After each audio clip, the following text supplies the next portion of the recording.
They tried to stand off the soldiers, but the men fired and killed them both. So the song's wrong about the jail, but that's put in for poetry. You can't always have things like they are in poetry. Poetry ain't what you'd call truth. There aren't enough room in the verses. A singer's commentary on the ballad of Sam Bass in a treasury of American folklore.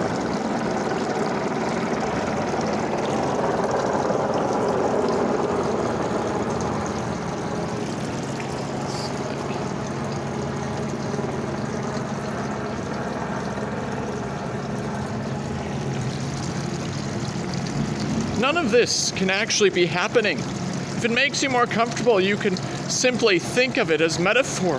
Religions are, by definition, metaphors, after all. God is a dream, a hope, a woman, an ironist, a father, a city, a house of many rooms, a watchmaker who left his prize chronometer in the desert, someone who loves you, even perhaps against all evidence, a celestial being whose only interest is to make sure your local team, army, business, or marriage thrives, prospers, and triumphs over all opposition. Religions are places to stand and look and act, vantage points from which to view the world. So none of this is happening. Such things could not occur. Never a word of it is literally true. Even so, the next thing that happened like this. At the foot of Lookout Mountain, men and women were gathered around a small bonfire in the rain. They were standing beneath the trees, which provided poor cover, and they were arguing. The Lady Kali, with her ink-black skin and her white sharp teeth, said, "It is time." Anansi, with lemon-yellow gloves and silvering hair, shook his head. "We can wait," he said. "While we can wait, we should wait."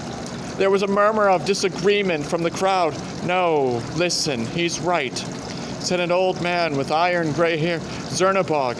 He was holding a small sledgehammer, resting the head of it on his shoulder. "They have the high ground. The weather is against us. This is madness to begin this now." Something that looked a little like a wolf and a little more like a bear grunted and spat on the forest floor. "When better to attack them, Dadushka. Shall we wait until the weather clears when they expect it? I say we go now. I say we move." "There are clouds between us and them," pointed out Istan of the Hungarians. He had a fine black mustache, a large dusty black hat, and the grin of a man who makes his living selling aluminum siding and new roofs and gutters to senior citizens, but who always leaves the town the day after the checks clear, whether the work is done or not. A man in an elegant suit who had until now said nothing, put his hands together, stepped into the firelight, and made his point succinctly and clearly. There were nods and mutters of agreement. A voice came from one of three warrior women who comprised the Morrigan. Standing so close together in the shadows that they had become an arrangement of blue-tattooed limbs and dangling crow's wings, she said, "It doesn't matter whether this is a good time or a bad time. This is the time. They have been killing us. Better to die together on the attack like gods than to die fleeing and singly like rats in a cellar." Another murmur. This time, one of the deep agreement. She had said it for all of them. Now was the time. "The first head is mine," said a very tall Chinese man with a rope of tiny skulls around his neck. He began to walk slowly and intently up the mountain, shouldering a staff with a curved blade at the end of it like a silver moon. Even nothing cannot last forever. He might have been nowhere for 10 minutes or for 10,000 years. It made no difference. Time was an idea for which he no longer had any need. He could no longer remember his real name. He felt empty and cleansed in that place that was not a place. He was without form and void. He was nothing. And into that nothing a voice said, "Hohoka, cousin, we got to talk." And something that might once have been shadow said, "Whiskey Jack?" "Yeah," said Whiskey Jack in the darkness. "You are a hard man to hunt down when you're dead. You didn't go to any of the places I figured." I had to look all over before I thought of checking here. Say, you ever find your tribe? Shadow remembered the man and the girl, the disco beneath the spinning mirror ball. I guess I found my family, but no, I never found my tribe.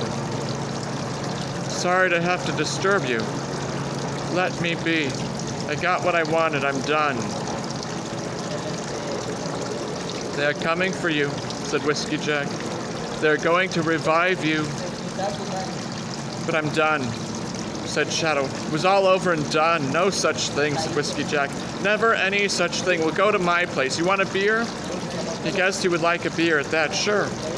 Get me one too. There's a cooler outside the door, said Whiskey Jack, and he pointed. They were in a shack. Shadow opened the door to the shack with hands he had not possessed moments before. There was a plastic cooler filled with chunks of river ice out there, and in the ice, a dozen cans of Budweiser, pulled out a couple of cans of beer, and then sat in the doorway and looked out over the valley. They were at the top of a hill near a waterfall, swollen with melting snow and runoff. It fell in stages, maybe 70 feet below them, maybe 100. The sun reflected from the ice that sheathed the trees that overhung the waterfall basin. Where are we? A shadow. Where you were last time, said Whiskey Jack. My place. You planning on holding on to my bud till it warms up? Shadow stood up and passed him the can of beer. You didn't have a waterfall outside your place last time I was here, he said. Whiskey Jack said nothing. He popped the top of the bud and drank half the can in one long, slow swallow. Then he said, You remember my nephew? Henry Bluejay, the poet? He traded his Buick for your Winnebago, remember? Sure. I didn't know he was a poet. Whiskey Jack raised his chin and looked proud. Best damn poet in America, he said.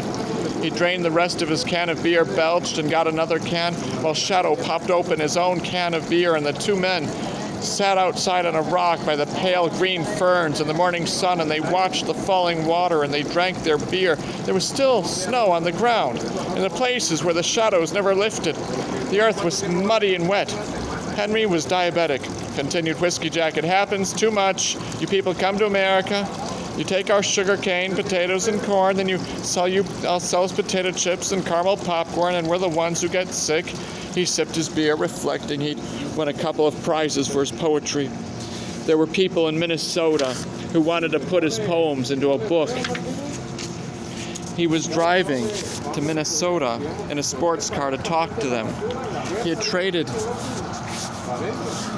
your Bago for a yellow Miata. The doctors said they think he went into a coma while he was driving, went off the road, ran the car into one of your road signs. Too lazy to look at where you are, to read the mountains and the clouds. You people need road signs everywhere. And so Henry Bluejay went away forever, went to live with Brother Wolf. So I said nothing, keeping me there any longer. I came north. Good fishing up here. I'm sorry about your nephew.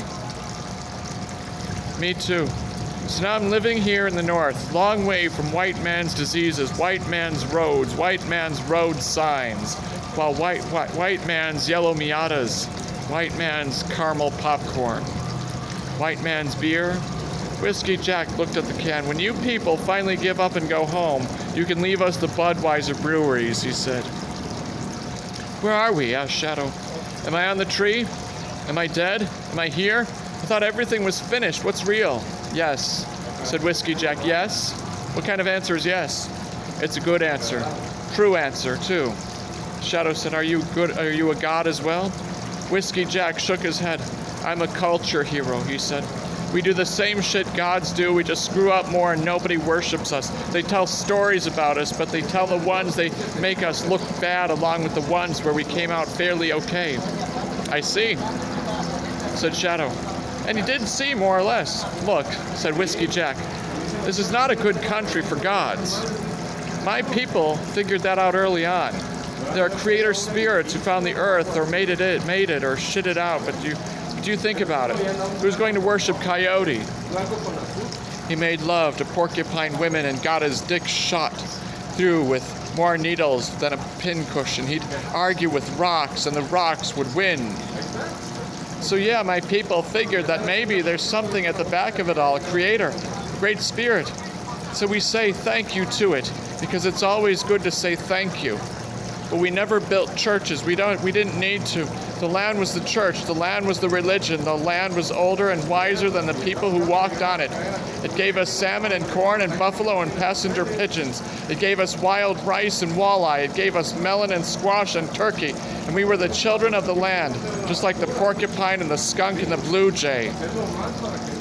He finished his second beer and gestured toward the river at the bottom of the waterfall. You follow that river for a way, you'll get to the lakes where the wild rice grows. In wild rice time, you go out in your canoe with a friend, and you knock the wild rice into your canoe and cook it, and store it, and it will keep you for a long time. Different places grow different foods. Go far enough south. There are orange trees, lemon trees, and those squashy green guys look like pears. Avocados. Avocados, agreed Whiskey Jack. That's them. They don't grow up this way. This is wild rice country, moose country. What I'm trying to say is that America is like that. It's not good growing country for gods. They don't grow well here. They're like avocados trying to grow in wild rice country. They may not grow well, said Shadow, remembering, but they're going to war. That was the only time he ever saw Whiskey Jack laugh. It was only a bark, and it had little humor in it. Hey, Shadow, said Whiskey Jack, if all your friends jumped off a cliff, would you jump off too? Maybe. Shadow felt good. He didn't think it was just that beer. He didn't think it was just the beer. He couldn't remember the last time he felt so alive and so together. It's not going to be a war. Then what is it? Whiskey Jack crushed the beer can between his hands, pressing it until it was flat. Look, he said, and pointed to the waterfall. The sun was high enough that it caught the waterfall spray. A rainbow nimbus hung in the air. Shadow thought it was the most beautiful thing he had ever seen. It's going to be a bloodbath, said Whiskey Jack flatly. Shadow saw it then. He saw it all, stark in its simplicity. He shook his head, then he began to chuckle, and he shook his head some more. And the chuckle became a full-throated laugh. You okay? I'm fine, said Shadow. I just saw the hidden Indians, not all of them, but I saw them anyhow. Probably Ho Chunk then. Those guys never could hide worth a damn. He looked up at the sun. Time to go back, he said. He stood up. It's a two-man con, said Shadow. It's not a war at all, is it?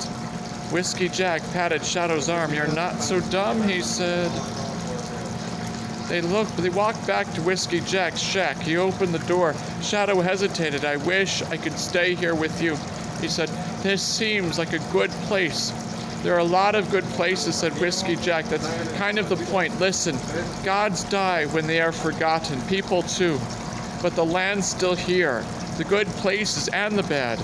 The land isn't going anywhere, and neither am I. Shadow closed the door. Something was pulling at him. He was alone in the darkness once more, but the darkness became brighter and brighter until it was burning like the sun. And then the pain began. Easter walked through the meadow, and spring flowers blossomed where she had passed. She walked by a place where long ago a farmhouse had stood. Even today, several walls were still standing, jutting out of the weeds and the meadow grass like rotten teeth. A thin rain was falling. The clouds were dark and low, and it was cold. A little way beyond the place where the farmhouse had been there was a tree, a huge silver-gray tree, a winter dead to all appearances, and leafless in front of the tree on the grass were frayed clumps of colorless fabric. The woman stopped at the fabric and bent down and picked up something brownish-white. It was a much-gnawed fragment of bone which might once have been part of a human skull. She tossed it back down into the grass. She looked at the man on the tree and she smiled wryly. They just aren't as interesting naked, she said. It's the unwrapping that's half the fun, like with gifts and eggs. The hawk-headed man who walked beside her looked down at his penis and seemed for the first time to become aware of his own nakedness. He said, I can look at the sun without even blinking. That's very clever of you, Easter told him reassuringly. Now let's get him down from there. The wet ropes that held Shadow to the tree had long ago weathered and rotted, and they parted easily as the two people pulled on them. The body on the tree slipped and slid down toward the roots. They caught him as he fell, and they took him up, carrying him easily, although he was a very big man, and they put him down in the gray meadow. The body on the grass was cold, and it did not breathe. There was a patch of dried black blood on its side, and as if it had been stabbed with a spear. What now? Now, she said, we warn him. You know what you have to do. I know. I cannot. If you are not willing to help, then you should not have called me here. She reached out a white hand to Horace, and she touched his black hair. He blinked at her intently. Then he shimmered, as if in a heat haze. The hawk eye that faced her glinted orange, as if a flame had just been kindled inside it, a flame that had been long extinguished. The hawk took to the air, and it swung upward, circling and ascending in a rising gyre, circling the place in the gray clouds where the sun might conceivably be, and as the hawk rose, it became first a dot and then a speck, and then to the naked eye, nothing at all, something that could only be imagined. The clouds began to thin and to evaporate, creating a patch of blue sky through which the sun glared. The single bright sunbeam penetrating the clouds and bathing the meadow was beautiful, but the image faded as more clouds vanished. Soon the morning sun was blazing down on that meadow like a summer soon at noon, burning the water vapor from the morning's rain into mists and burning the mist off into nothing at all. The golden sun bathed the body on the floor of the meadow with its radiance and its heat. Shades of pink and warm brown touched the dead thing. The woman dragged the fingers of her right hand lightly across the body's chest. She imagined she could feel a shiver in his breast, something that was not a heartbeat, but still. She let her hand remain there on his chest, just above his heart. She lowered her lips to Shadow's lips, and she breathed into his lungs a gentle in and out, and then the breath became a kiss. Her kiss was gentle, and it tasted of spring rains and meadow flowers. The wound in his side began to flow with liquid blood once more, a scarlet blood which oozed like liquid rubies in the sunlight, and then the bleeding stopped. She kissed his cheek and his forehead. "Come on," she said. "Time to get up. It's all happening. You don't want to miss it." His eyes fluttered, and then they opened, two eyes of gray of evening, and he looked at her. She smiled, and then she removed her hand from his chest. He said, "You call me back." He said it slowly, as if he had forgotten how to speak English. There was hurt in his voice and puzzlement. "Yes? I was done. I was judged. It was over. You called me back. You dared." "I'm sorry." "Yes?" He sat up slowly. He winced and touched his side. Then he looked puzzled. There was a beading of wet blood there, but there was no wound beneath it. He reached out a hand, and she put her arm around him and helped him to his feet. He looked across the meadow as if he was trying to remember the names of the things he was looking at. The flowers in the long grass, the ruins of the farmhouse, the haze of green buds that fogged the branches of the huge silver tree. "Do you remember?" she asked. "Do you remember what you learned?" "I lost my name, and I lost my heart, and you brought me back." "I'm sorry," she said. "They are going to fight soon, the old gods and the new ones." You want me to fight for you. You wasted your time. I brought you back because that was what I had to do," she said. What you do now is whatever you have to do. Your call, I did my part." Suddenly, she became aware of his nakedness, and she blushed, a burning scarlet flush, and she looked down and away. In the rain and the clouds, shadows moved up the side of the mountain, up to the rock pathways, while foxes padded up the hill in company with red-haired men in green jackets. There was a bull-headed minotaur walking beside an iron-fingered dactyl. A pig, a monkey, and a sharp-toothed ghoul clambered up the hillside in company with a blue-skinned man holding a flaming bow. A bear with flowers twined into its fur, and a man in golden chainmail holding his sword of eyes. Beautiful Antinous who was the lover of Hadrian, walked up the hillside at the head of a company of leather queens, their arms and chests steroids sculpted into perfect shapes. A gray-skinned man, his one cyclopean eye a huge cabochon emerald green, walked stiffly up the hill. Ahead of several squat and swarthy men, their impassive faces as regular as Aztec carvings, they knew the secrets that the jungles had swallowed. A sniper at the top of the hill took careful aim at a white fox and fired. There was an explosion and a puff of cordite gunpowder sent on the wet air. The corpse was a young Japanese woman with her stomach blown away and her face all bloody. Slowly the corpse began to fade. The people continued up the hill on 2 legs, on 4 legs, on no legs at all. The drive through the Tennessee mountain country had been startlingly beautiful whenever the storm had ceased, and nerve-wracking whenever the rain had pelted down. Town and Laura had talked and talked and talked the whole way. He was so glad he had met her. It was like meeting an old friend, a really good old friend you'd simply never met before.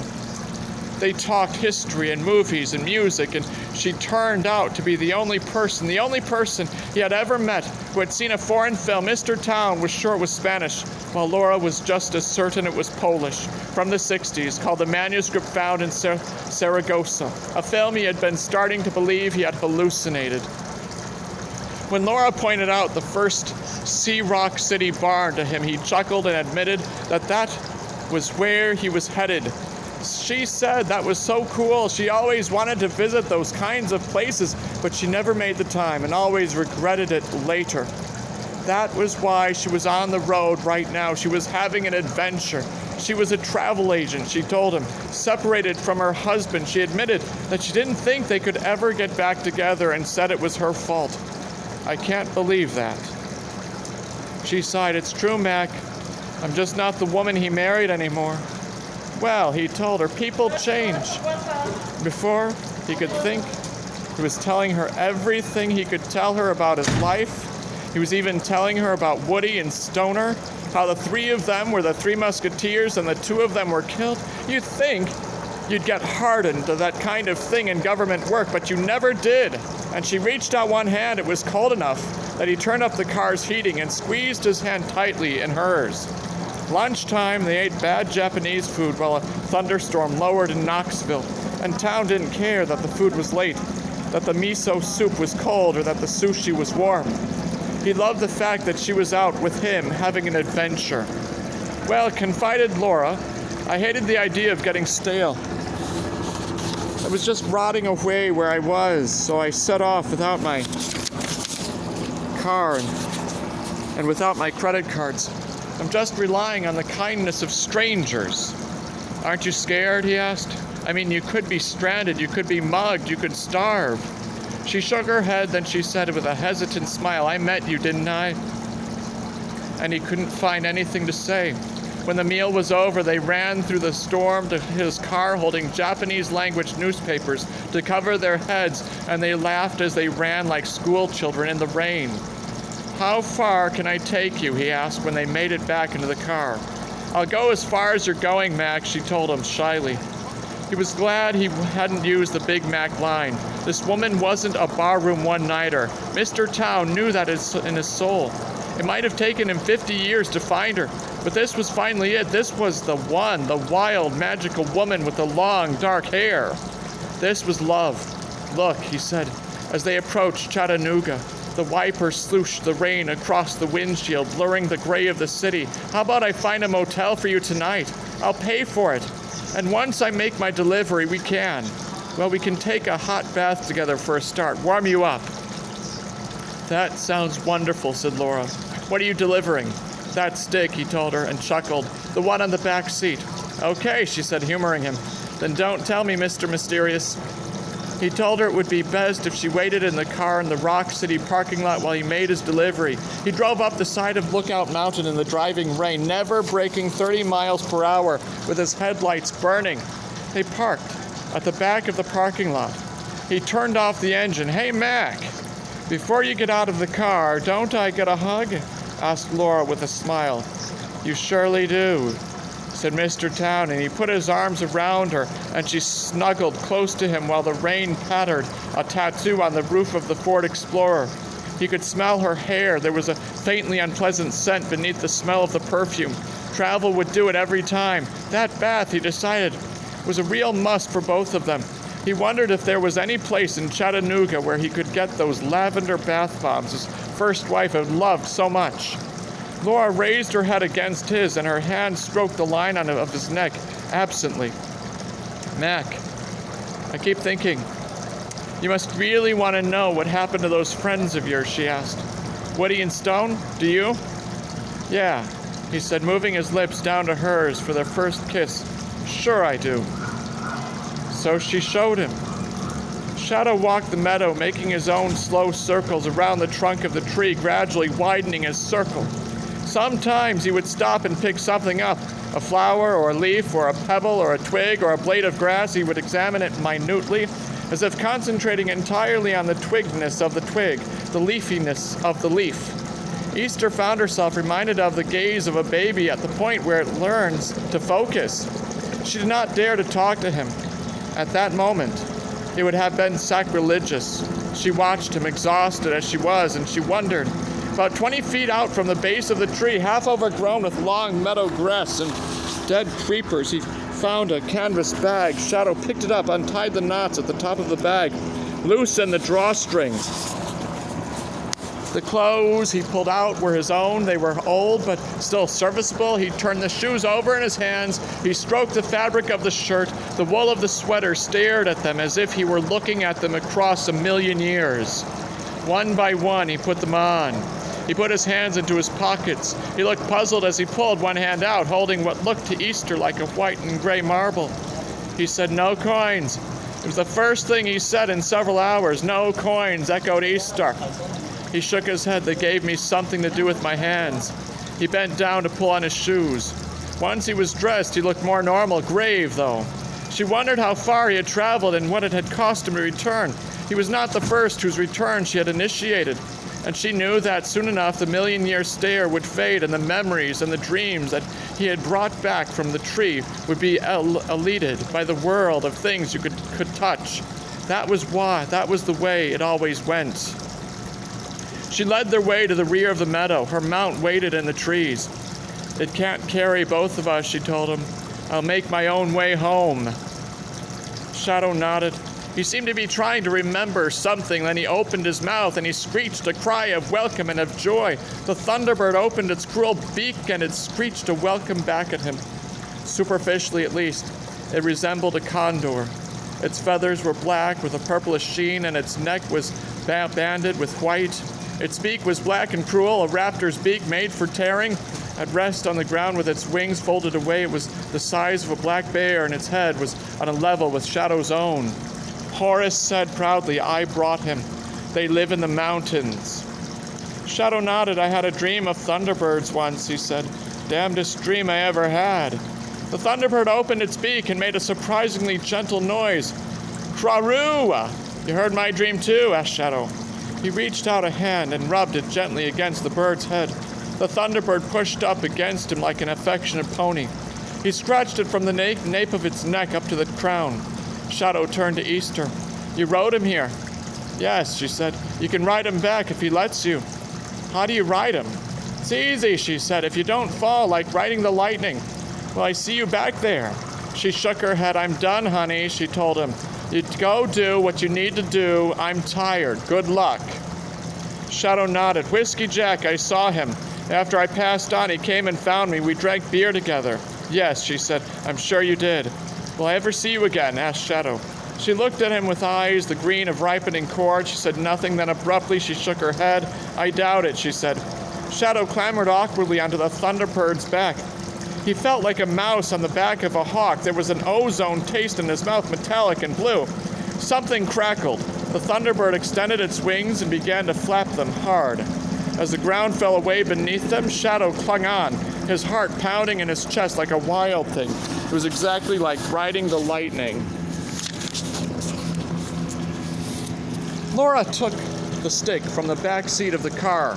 She left Mr. Town in the front seat of the Ford Explorer.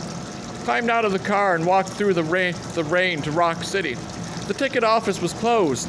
The door to the gift shop was not locked, and she walked through it, past the rock candy and the display of Sea Rock City birdhouses, into the eighth wonder of the world. Nobody challenged her. Although she passed several men and women on the path in the rain, many of them looked faintly artificial. Several of them were translucent. She walked across a swinging rope bridge. She passed the white deer gardens and pushed herself to the Fat Man's Squeeze, where the path ran between two rock walls. And in the end, she stepped over a chain with a sign on it telling her that this part of the attraction was closed. She went into a cavern and she saw a man sitting on a plastic chair in front of a diorama and drunken gnomes. He was reading the Washington Post by the light of a small electric lantern. When he saw her, he folded the paper and placed it beneath his chair. He stood up, a tall man with close-cropped orange hair and an expensive raincoat, and he gave her a small bow.